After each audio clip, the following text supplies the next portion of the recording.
കൊല്ലം സുധി എന്ന കലാകാരനെ ഓർത്ത് 3 വർഷം മുമ്പ് മലയാളികൾ ഒരുപാട് വേദനിച്ചിരുന്നു. പ്രതിഭയുണ്ടായിരുന്ന നല്ലൊരു അഭിനേതാവിനെ വളരെ പെട്ടെന്ന് നഷ്ടപ്പെട്ടല്ലോ എന്നായിരുന്നു സങ്കടം. അതിനാലാണ് അദ്ദേഹത്തിൻ്റെ കുടുംബത്തെ കൈയയച്ച് സഹായിച്ചതും. പക്ഷേ സുധിയുടെ ഭാര്യ രേണുവും കുടുംബവും അത് അവസരമായി കണ്ട് മുതലെടുക്കുകയാണെന്നും സുധിയുടെ മൂത്ത മകൻ കിച്ചുവിന് അർഹതപ്പെട്ടതൊന്നും തന്നെ ലഭിക്കുന്നില്ലെന്നും സുധിയെ സ്നേഹിക്കുന്ന പ്രേക്ഷകർ തിരിച്ചറിഞ്ഞത് വൈകിയായിരുന്നു. രേണു സബ്സ്ക്രിപ്ഷൻ ആരംഭിച്ചതിന് ശേഷം അമ്മ എന്ന രീതിയിൽ ആ സ്ഥാനത്ത് നിന്ന് അവരെ മാറ്റി നിർത്തുകയാണ് കിച്ചു. യൂട്യൂബ് വ്ളോഗിംഗ്, പ്രൊമോഷൻ എന്നിവ വഴി സമ്പാദിക്കുന്നതുകൊണ്ടാണ് കിച്ചു മുന്നോട്ട് ജീവിക്കുന്നത്. ഭാവി സുരക്ഷിതമാക്കണമെന്ന ചിന്തയോടെയാണ് യാത്ര. അതിൻ്റെ ഭാഗമായാണ് സ്വന്തമായ ഒരു ക്ലോത്തിംഗ് ബ്രാൻഡ് കിച്ചു ആരംഭിച്ചതും.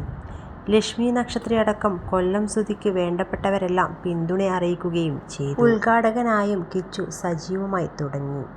തുടക്കം കിച്ചുവിന് ഏറെ പ്രിയപ്പെട്ടവരായ താടിയും പൊട്ടും എന്ന പേരിൽ അറിയപ്പെടുന്ന ഇൻസ്റ്റഗ്രാം പേജിലെ ഷോപ്പ് ഉദ്ഘാടനം ചെയ്തുകൊണ്ടായിരുന്നു. സൂമിൻ എന്ന പേരുള്ള ഷോപ്പ് ലേഡീസ് വസ്ത്രങ്ങളുടെ കളക്ഷനുമായാണ് പ്രവർത്തനം ആരംഭിച്ചത്. സോഷ്യൽ മീഡിയയിൽ ആക്റ്റീവായി തുടങ്ങിയപ്പോൾ മുതൽ കിച്ചുവിന് പിന്തുണയുമായി ഒപ്പമുള്ള ഫാമിലിയാണ് താടിയും പൊട്ടിയിലെ തീർത്ഥയും വിശാഖും.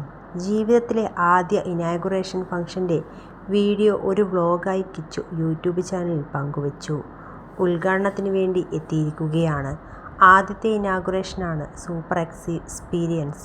ചെണ്ടമേളങ്ങളൊക്കെ ഉണ്ടായിരുന്നു. ഷോപ്പിൻ്റെ ഉദ്ഘാടനത്തിനായി എന്നെ ക്ഷണിച്ചവർക്ക് നന്ദി.